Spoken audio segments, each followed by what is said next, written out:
Thank you, Mark. Thank you, team.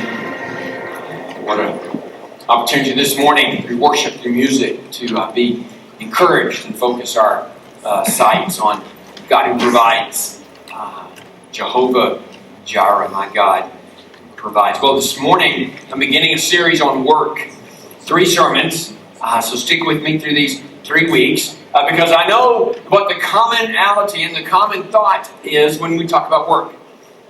More than likely. It is something we've got to do. Not that we get to do. We got to do it. Why? Because we have bills that have to be paid. And we've got to earn some money so we can pay the bills and pay the utilities and pay off the credit cards. So it's something we've got to do. And a lot of times we look toward work with drudgery. Like, I've got to get up. I've got to go get dressed and got to go to work. And we got to make a living. And so it's something I'm going to do, but if I could do something else, I would rather do something else. In fact, the most important day of the week, maybe the most promising, hopeful day of the week is Wednesday, hump day. Why? Because we're on the downhill side, because we're looking for the weekend. If I get to the weekend, at least I got a couple of days. That is if you work Monday to Friday. If you work on the weekend, well, that really doesn't matter if hump day comes or not, But if we're also working, we're working for retirement. I mean, I can remember back in, I'm not going to tell you the age, but I was 25. I'm not going to tell you the year, but I was 25, and I began pastoring Calvary Baptist Church, Colorado City, first church out of seminary. And I was looking, I was like, if I'm at this thing for 40 years, then I'm going to be able to retire. And then they moved the retirement date. That's not fair. But 40 years. And I looked at it at the time, I thought, that's a long time. But even at 25, guess what I was already doing? I was already looking to a time when I could be, maybe, potentially, retire. Even at the age of 25. I thought at 25, man, that's a long ways away. And now I'm just looking at it thinking, where did time go? And it's approaching quite rapidly. And some are like, well, that's what you're living for, retirement. And if we're not looking forward to retirement, which, again, that's the common thought, I think we are, we want vacations. We're looking, we're planning, if I can just get away. If I can just get away and get on a vacation, so we go on vacations and we come back more tired than what we are. We come back so we can rest from the vacations that we go to. So that's really the common thought of work. And as I was thinking about this series, this topic of work, I thought, we really don't approach work with a positive perspective. Drudgery, necessary evil, I got to do it because I got to make a living, I got to pay the bills, I wish I could get to retirement, when's vacation coming? Nothing about that is positive. And then I remembered a Disney movie and a Disney song, Snow White and then the 7 Dwarfs. And so Snow White, so the 7 Dwarfs, there's a scene in there, they sing this song, I hope it's off to work we go. I mean, that's the perfect illustration because they're singing and they're cheerful and they're excited. They're off to work we go. Off to work we go. And so I said, I want to pull that up on YouTube. I want to watch it. And so I watched it. And it was one of those sing-alongs. I wasn't singing along, but it was one of those sing-alongs in which the words were underneath. And I was going along, and I realized it's not off to work we go. Now, full confession, and be honest, we're in church, right? How many of you really thought that it was off to work we go? Yeah. How many of you have not even seen the movie? Yeah. Don't even have a clue what I'm talking about. Okay. I've got to find illustrations that hit their world because I'm missing them all over the place. It's not off to work we go. It's home from work we go. And they're actually excited that work is over. And I'm like, no, I'm trying to find an illustration that helps me in this situation. And some of you are saying, I don't believe you, preacher. It's off to work we go. It's always been off to work we go. And since my character is being questioned right now by some of you, I want to prove it's not off to work. It's home from work we go. So let's watch some of the Snow White. Home, home from work. Hi ho, hi ho, hi ho, hi ho, hi ho, it's home from work we go. Okay, and then the pastor did not edit it soon enough, so we're going to just cut the clip off right there. But it's not off to work; it's home from work. They're actually excited. Work's over. I get to go home. And so when we approach this topic of work, I just think we need a reset. I'm convinced we need to see it from a different angle, see it from a different perspective. We need to reimagine it differently. Work reimagined, because I just believe if we think of this work differently, it will change how we see our work, and it will be different. And if we see our work differently, it will change our approach when we go to work. So let's start. How do we begin to reset this thing called work? How do we begin to see it differently, see it from a different perspective, which will help our approach to work differently? Well, first of all, we got to understand work was God's idea. Work was God's idea from the beginning. He created the heavens and the earth and this world that we live in, and the vegetation and the animals and the fish and the birds in the air. And then He put Adam and Eve in the garden. And He put them in the garden. And then He said this, I want you to work it. I want you to steward it. I want you to watch over it. From the beginning, work was God's idea. Genesis chapter 2, verse 15 says this. The Lord God took this man, Adam, and placed him in the Garden of Eden to work it and to watch over it. It was God's idea. And if it was God's idea, then I'm just going to tell you that it's a good idea. Which seems to go against what culture is telling us, what society is teaching us. But if work is God's idea, then work is a good idea. God gave us this gift of work. And I don't even know if any of us are going to consider work a gift. God does. God says, let me give you this gift called work. In fact, there are many words in the Scriptures that actually describe God as a worker. I put them on the list of the screen for you. Creator, organizer, evaluator. God is a builder, shepherd, teacher, gardener, king, servant. God is a helper, counselor, enabler. All those words are in the Scriptures describing the work God does. God is a worker. Because it's a good thing. He created you for it. Now, here's the problem. The design and the plan that God had in mind when He gave Adam and Eve work in the garden changed.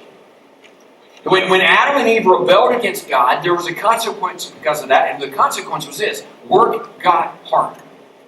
Work became more difficult. So in Genesis chapter 3, they got kicked out of the garden because they rebelled and disobeyed God. And then here's what God said to them. The ground is cursed because of you. You will eat from it by means of painful, hard labor, work, all the days of your life. So the Lord God sent him, Adam, away from the Garden of Eden to work the ground from which he was taken. And so when they rebelled against God, God says, here's going to be a consequence. Work just got hard. Work just became more difficult, more challenging, more painful, more exhausting. So I get it. Maybe that is why we approach work with a negative attitude, a negative perspective, because work's just hard.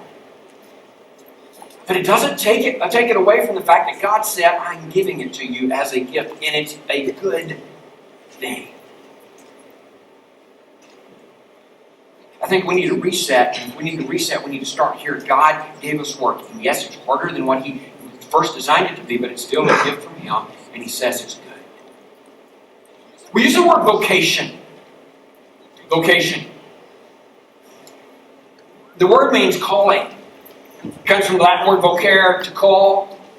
And many times we use this word vocation to connect it with work in the sacred realm, the sacred world. He was called to be a pastor. He was called to be a missionary. He was called to be a chaplain. Many times we don't use this word like he was called to be a banker. He was called to be a teacher. Now, we do believe, and I do believe God has placed teachers in the classroom and they were like, man, I'm wired up for this. I don't know if they would use the word calling, but they could. But most of the time, vocation is used and connected to this sacred world.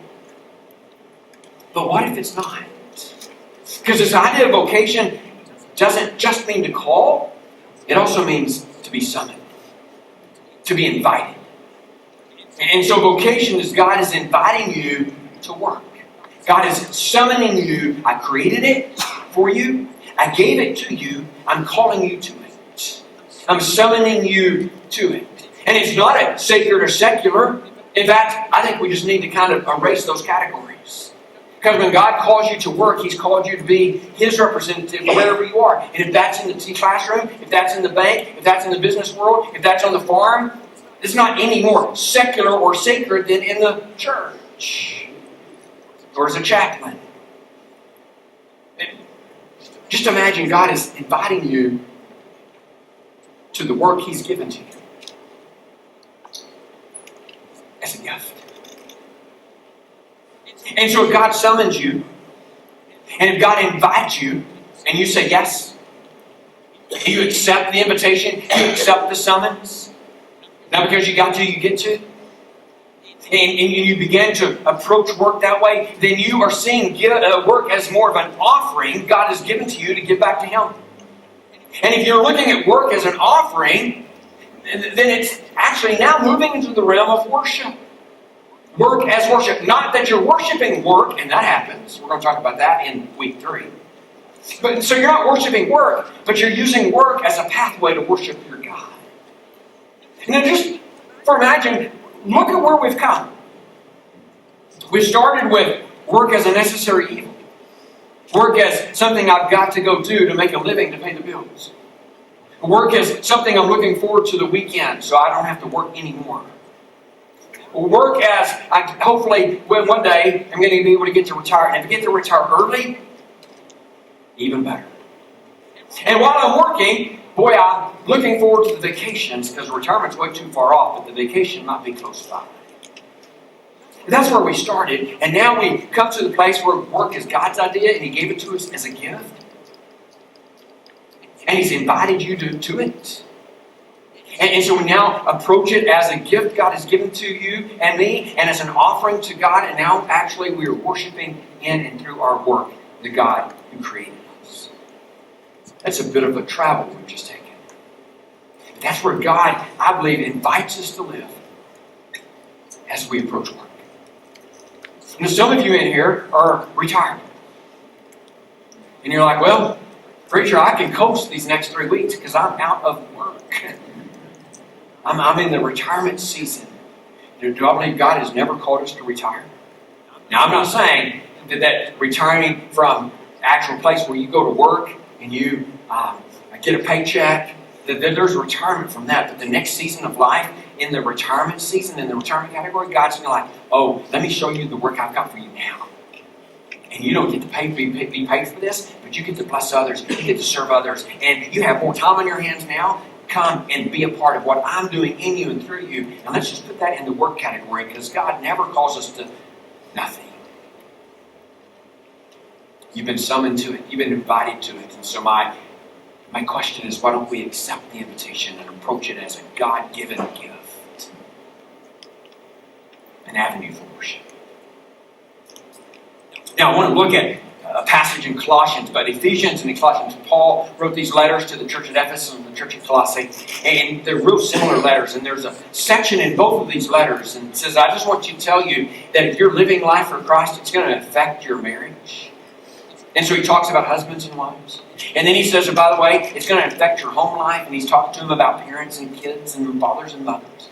And then he says, it's also going to affect your work life. Both letters. There's the pattern. Now, full disclosure, when he starts talking about the work life, he's talking into a structure of slavery. And so he talks about slaves and masters. And at this point, there are folks who are upset with Paul. Paul, why did you not do more to undo this social evil of slavery? I mean, you spoke about it.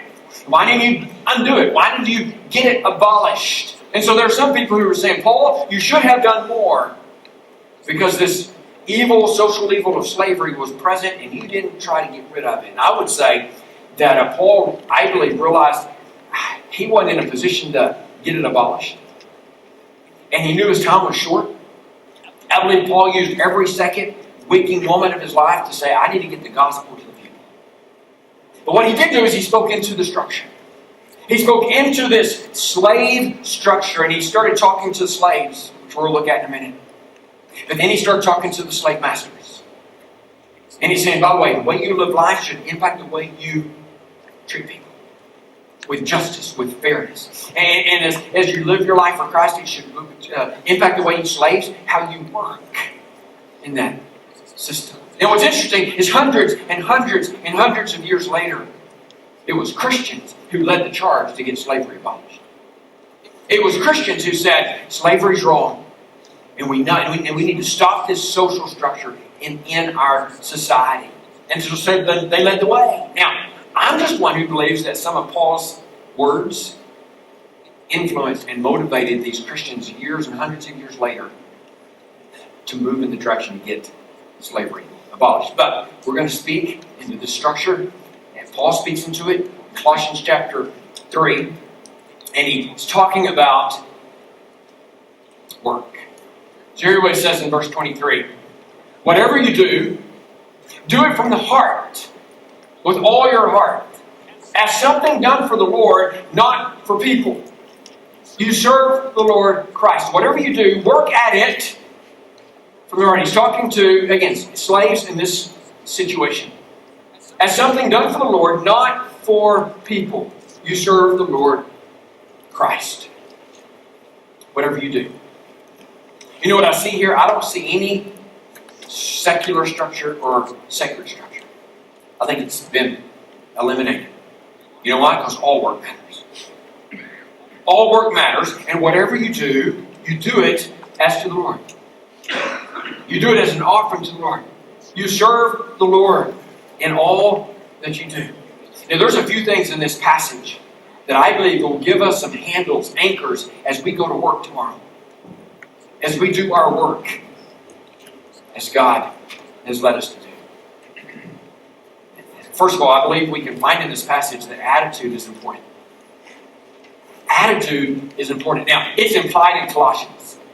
I believe in Colossians it's implied there that you work at it with all your heart, that attitude's important, but it's not implied in Ephesians. It's spelled out. And so in Ephesians chapter 6, verse 7, it says, serve with a good attitude as to the Lord and not to people. Serve with a good attitude.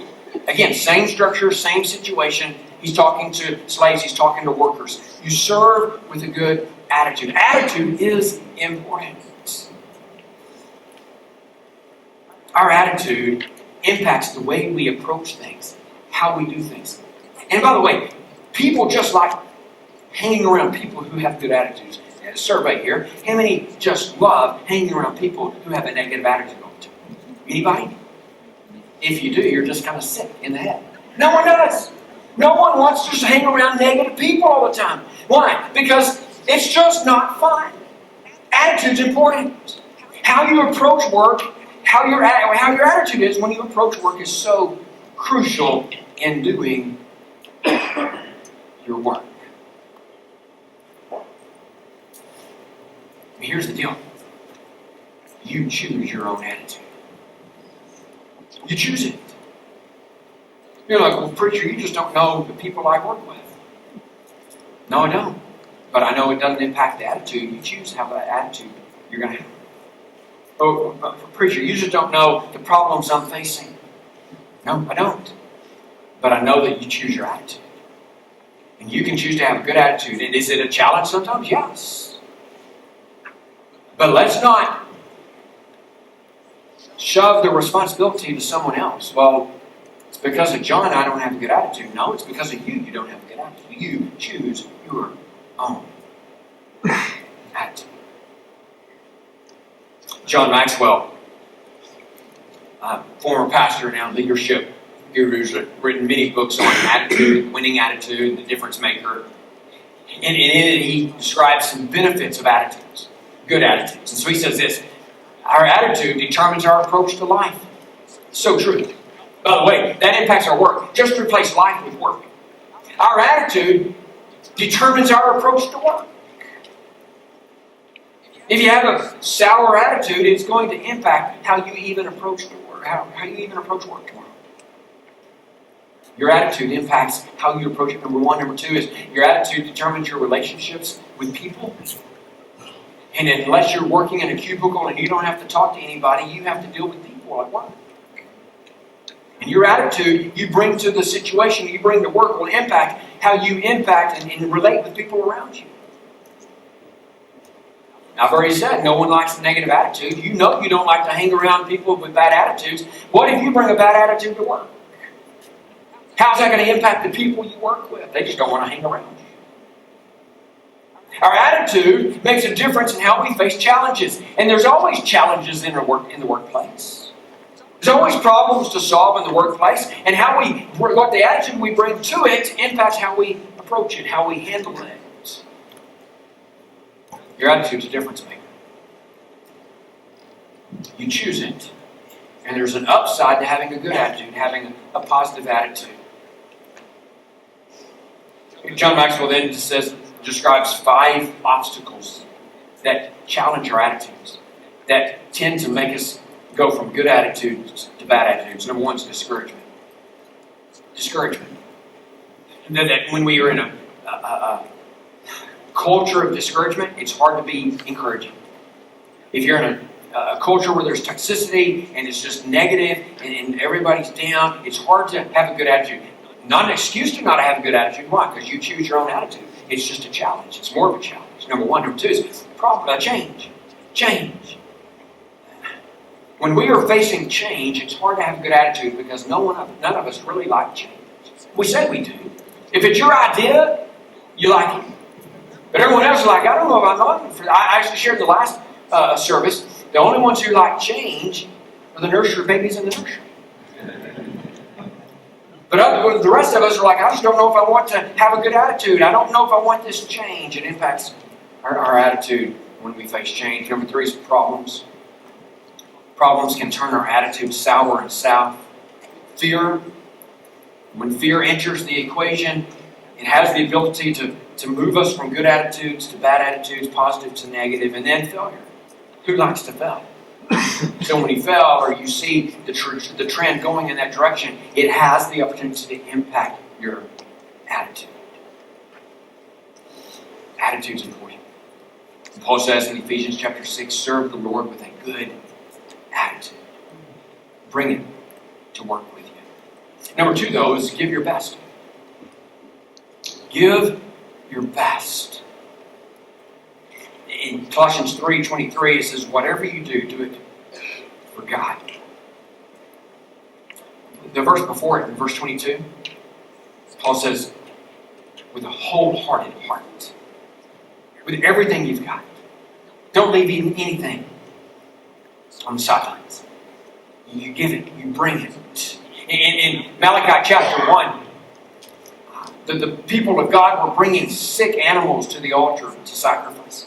I mean, animals that were that had a limp or crippled, animals that were sick. They knew they weren't going to bring a good price in the marketplace. So what did they do? Instead of taking them to the marketplace and getting a substandard price for their animal, they took it to church to offer it as an offering. And God says, I'm not pleased with how you're bringing what you're bringing to the altar. You're bringing less than your best. And if that's what you want to do, close the church doors, stop playing church, and do something else. But don't bring me your leftovers.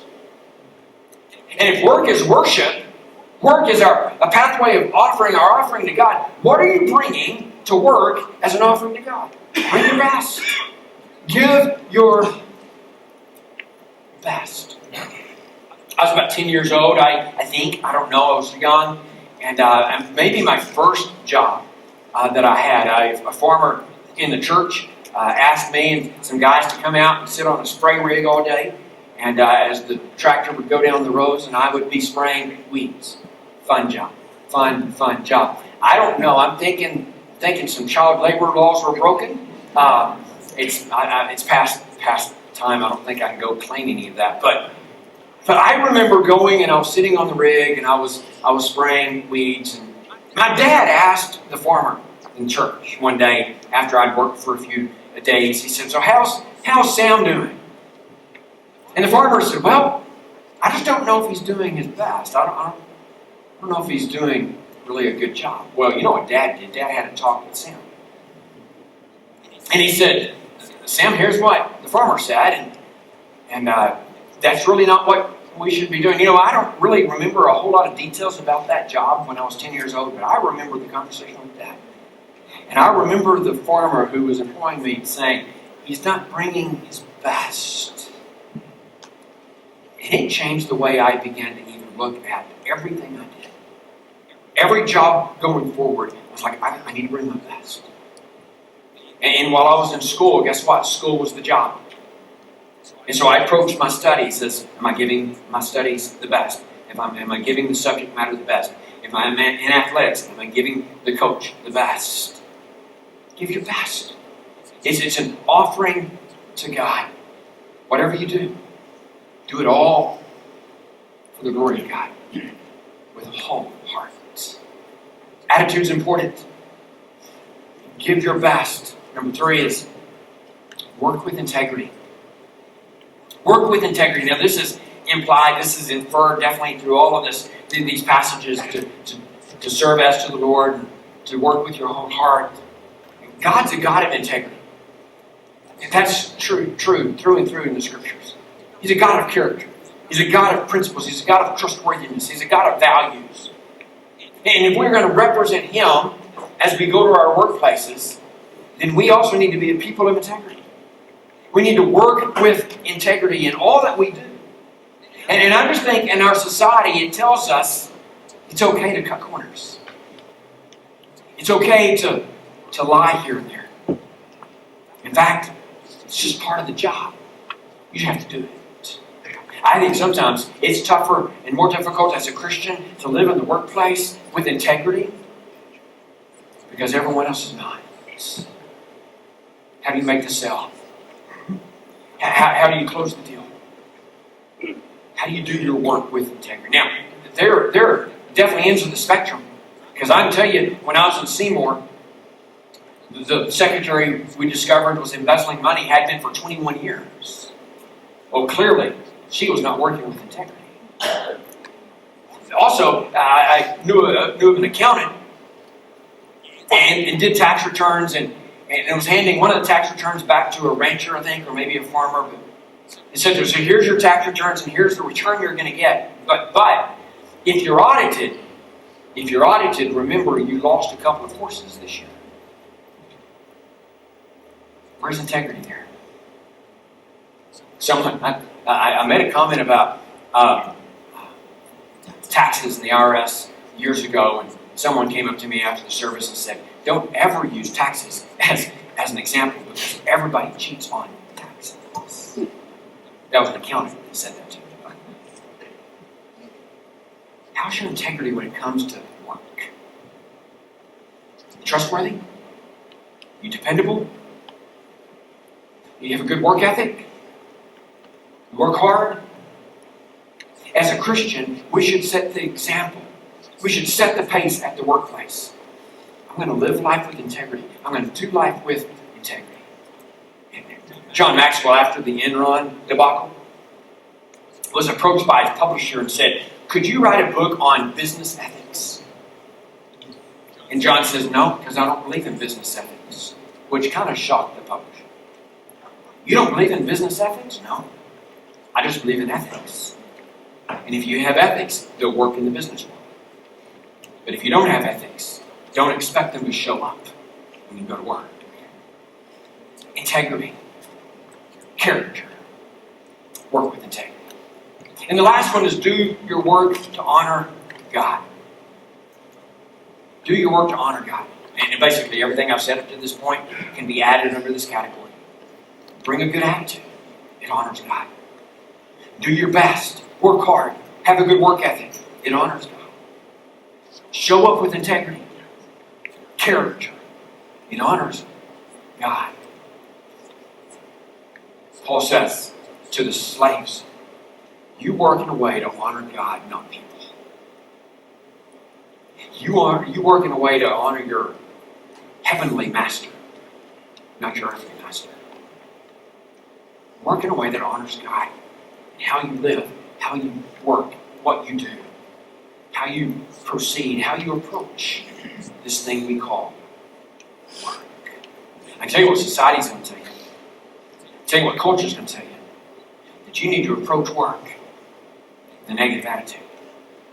You need to approach work with drudgery. I did a study, which means I just Googled it.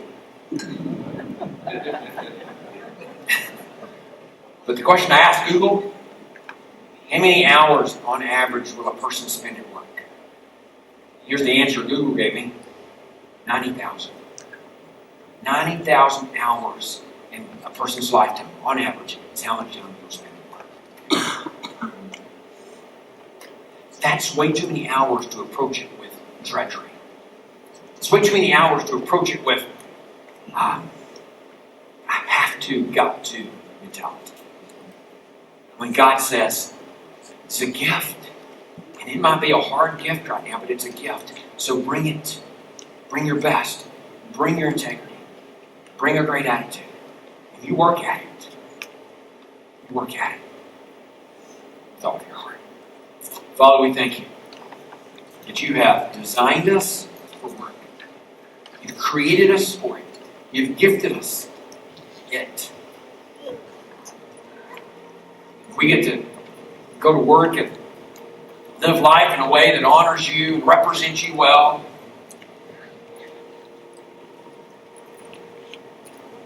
Father, as we leave this place and we go to our workplaces in the morning, help us to approach it with a new perspective, a reset. It's a way to worship you. And Father, for those in here who are retired, help them to know this gift of work is still there for you. Even in the retirement phase and season of life. Father, may we honor you, bring you glory and praise with our work. And by the way we work and how we work, I pray that others would see you in us, in our attitudes, in our speech, in our language, in our work ethic, in our character, our honesty. May we be the best there is as we go to work for you. In Christ's name I pray. Amen.